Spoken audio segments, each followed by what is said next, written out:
my tips and tricks that help me lose weight. These are just some healthy food suggestions that I would buy if I were you, that I stuck to and that I found that would help me reach my diet goals.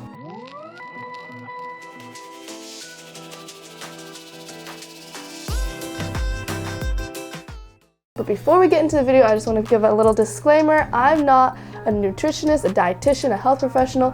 On paper, I have no credentials. I'm not qualified to talk about this at all, but I do eat food and I did lose weight, so I got that going for me. So please don't take anything that I say in this video as a fact. This is just my experience on what helped me. Your nutritional goals might be different than mine, and please talk to your doctor or someone before you take any of this advice. This is just what I did to lose my weight on my body, because my body is a lot different than yours probably. The things that work for me might not work perfectly for you, but I'm hoping at least one of the things will help you. But I just want to help you and give you suggestions as to what I did that helped me lose weight, hoping that it'll help you. Is it guaranteed? No, but I hope you get something out of this video. So with that out of the way, let's get right into the video.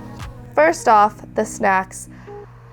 Some people will find these snacks disgusting, but let me tell you, you'll settle. You'll definitely settle because you know what's good for you. And one thing my sister always told me, it's not what you want to eat, it's what your body wants.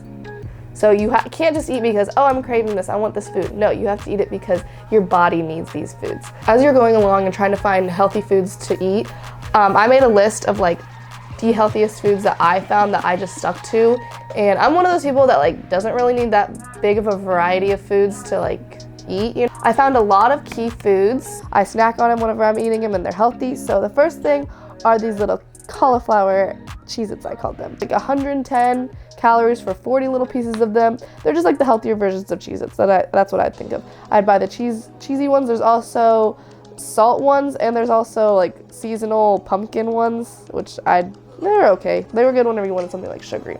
The next thing that I'd snack on are the cookie thins. Those were low in carbs, low in calories. Like they were like 25 calories per each one, so they were pretty good. I'd also have vanilla covered pretzels. That's what I'd always snack on as well. Love those. Those are like 45 calories each, so I mean, not bad. Or maybe they're like 30. Main foods that like you'd eat like not as a snack. So there's the carb balanced tortillas.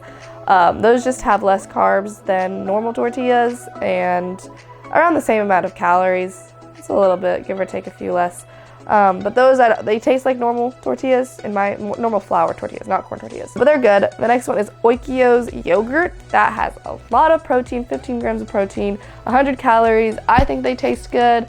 They're all right, you know, but it's a lot of protein. So whenever you're lacking your protein for the day, you just eat one of those and you have a lot of protein. It's still carbs, but it's a lot of protein.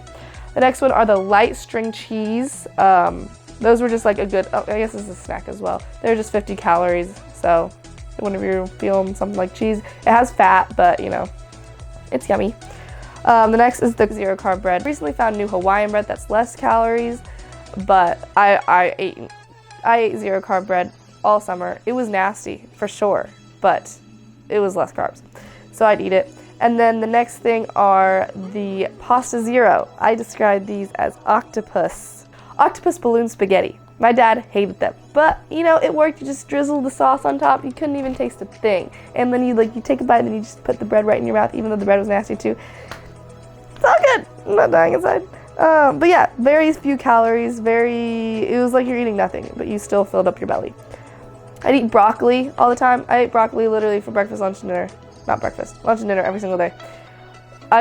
You find your foods that you can just eat a lot of and it's not bad for you. And lastly, the keto pancakes. There's also paleo pancakes. The keto pancakes are something that I thought my dad didn't like them at all. But I was like, these are, you know, close enough to pancakes, and they're low in calories. I think they're high fat and low carbs. So they have a little bit more fat, but they're low carbs. So normal pancakes have like 35 grams of carbs in each pancake. This one has 5, 10, and I'd make 2 little like 4-inch pancakes. So the sliced cheese, I found 35 calories sliced cheese. We love that one. We love it because most cheeses are like 60. So I found one that was like half the calories. We love that. So I'd add that to my sandwiches.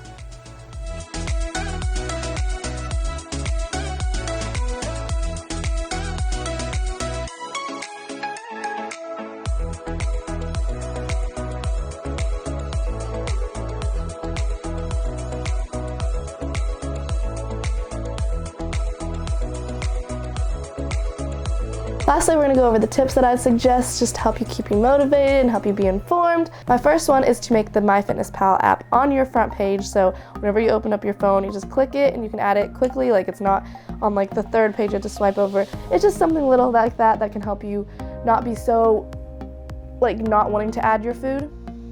Also, one great thing about having MyFitnessPal, it keeps you accountable. The second thing, after having that on your home screen and being accountable for all your food you eat, is knowing that everything has calories. Literally. Except pickles. I eat pickles all the time because I'm like, I'm not eating the calories right now. It has a lot of sodium, but no calories, so I don't have to log it. I mean, I kind of do because I want to know my nutritional, but that's what I'll eat all the time, pickles. And water, pickles and water. Everything has calories, so that can also help you whenever you're like thinking about, oh, I'm eating like, it's just one bite, oh, it's just one handful of cereal. Everything has calories. That can help you also when you're just like, oh, I want to eat this food, but you're thinking, oh, this has calories, I don't need it, you know? Like I don't need that in my life, right? Obviously you need calories to live, you need to eat food, but just extra calories, we don't want it. I think I already said this before, drink water when you're hungry. It'll help you like not eat as much whenever you do eat, or it'll just help you tie you over until your next meal. So one of the main things is drinking a lot of water. Anytime you're hungry, drink water, because that will help you not be hungry. I know, okay, that sounds really bad. Obviously, if you're like anorexic, don't starve yourself. But to stop you from eating junk food, water is the way to go. You find you start to get hungry and you know you ate too much food, just drink water. It'll help you balance out your body and not be so hungry. And it's also, you need to stay hydrated. So just always drink water. That's just a given, like you need to drink a lot of water. One of the main things when you're looking for foods is just finding like the low fat, like the healthier version, just looking in the stores for foods that have like less calories and less carbs and less fat and high protein. Calorie ketchup, the low calorie ranch, you just have to find things like that to like put into your diet to help you have like the most efficient diet. A big thing, very big thing, I don't know what number we're on, 6, 7, 5, you can't eat the junk food if you don't buy it. It's kind of common sense right there. But if you just don't buy it in your house, I know some people, you have husbands, wives, kids, they buy the food and you're like, oh, it's right there, I just want to eat it so bad. It's right. If you don't buy it and you're living on your own, you have your own apartment, you can't eat it. Like, you don't have to buy the Pop-Tarts at the store. Like, you don't. So if you don't have it in your house, there's no way you can eat it, so boom, you're not eating junk food. Yeah, just don't buy it and then you can't eat it. I'll probably talk about this, I probably already said this, but like when you go out to eat, yeah, it's kind of unhealthy. Every restaurant's gonna have unhealthy food. So you have to figure out how to accommodate to how to eat out and still be healthy.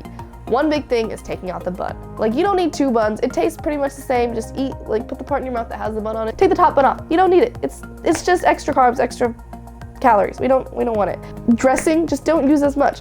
I always dip my salad in the dressing to have less. My mom, she uses the fork. She dips her fork in the dressing because you barely get any dressing when you do that, and you stick it in the salad, you know, when you eat it. You still taste the dressing, it's just not as much. You don't need to drizzle the whole 2 tablespoons of dressing on your salad. Like, I don't know why people do that. That's not what I do. I just dip it and I get exactly the amount of dressing I want on each one. The little packets, just like use 1 or 2, like limit yourself. Like you don't have to eat all the fries. You can share the fries. Like other people would lose weight, I'd be like, I'm helping you. Like I would take their food, right? Now I'm like, take my food, help me. I don't want this. Like I want it, but like I don't need it. Exactly. Remember, I want it, but my body doesn't want it. My body doesn't need it. I feel like I need it, but I don't. On every menu, there's calories for each of your foods. So if it's not in MyFitnessPal, just do the quick add and do the calories. And you can always find something similar to it. Like always just like search for foods, even if they don't have the barcode or they don't have like what food it is. Like you can just add it into MyFitnessPal. It's probably not gonna be as accurate if you don't have that stuff, but it's still something rather than just not adding it. Obviously, order the healthiest options whenever you go to a restaurant. So if there's grilled chicken or fried chicken, you know which one you're getting. You ain't getting that fried one, you're getting the grilled one. Oh, if there's salad, sometimes the salad is actually more calories than like the hamburger, I feel like in some restaurants, like at McDonald's, I learned. It's okay to take cheat days. We're human. It's your birthday, right? It's a weekend, you're at a cookout. It's fine to have one bad meal in a week or two or a day of bad meals, you know, it's gonna be fine. You just have to hit it hard again the next day. You know, you just have to get back into it. You can't just take a whole week off. Like, obviously if you're going on vacation, yeah, sure, why not? But like, if you actually want to hit your goal, if you want to get to your goal, you have to like stay dedicated. You have to keep yourself accountable. So yeah, you eat one bad meal, make the next one good. Make it 2 times as good. Make the next day 10 times better than the day before. You know, you just have to figure out how to stay dedicated. Okay, if you think about it, holidays are only one day.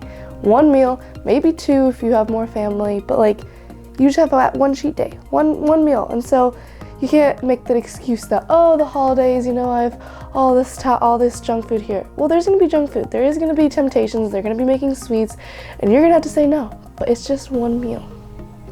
Another tip is portions. So you can eat everything in moderation. You have to just make sure that your portion sizes are good.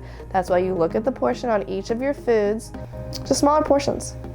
That's the main thing. A good tip, always have the measuring tools on hand. Like your scale, you have to have that. Great thing to have. Your measuring cup, your tablespoon, your teaspoon, have it in the thing that you have to measure it. Like with sugar, I'd have my teaspoon in there. I'd have my tablespoon in there. With the shredded cheese, I'd always have my tablespoon in there. So I'd be able to measure it, so I wouldn't have to go find it every time I wanted to do it, you know, to make things easier to measure. When you're going to the store and you're looking at the carbs, there's these things called dietary fibers. That subtracts the carbs. So like with the keto bread, that's the next thing I'll talk about. The keto bread, it has 9 carbs, but there's 8 dietary fibers. So that subtracts the carbs that are in there. So there's only like 1 gram of carb. That's why these keto breads are good. And meal prepping. We love meal prepping. That it's so helpful whenever you have food just ready to go to eat, like these keto pancakes. I always have them meal prepped. I just plop them in my lunchbox for work, and I was good to go. Always having your scale. One reason it was really hard to get your protein intake for the day and why it's so easy to have a lot of fat in your diet was because the amount of calories to grams ratio between fats and carbs and proteins.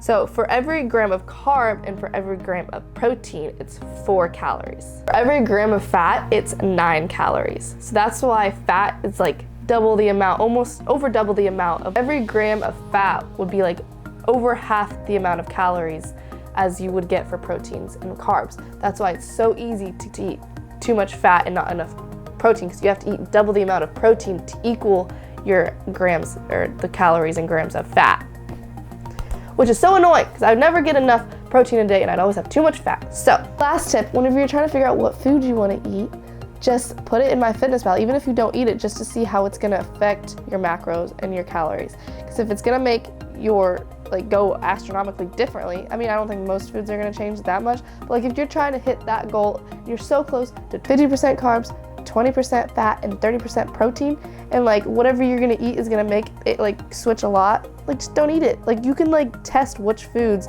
have what carbs and fats. And all right, well, thank you guys so much for watching this video. I hope you got some ideas, some tips, some tricks that'll help you accomplish your health and fitness goals. See you in the next video.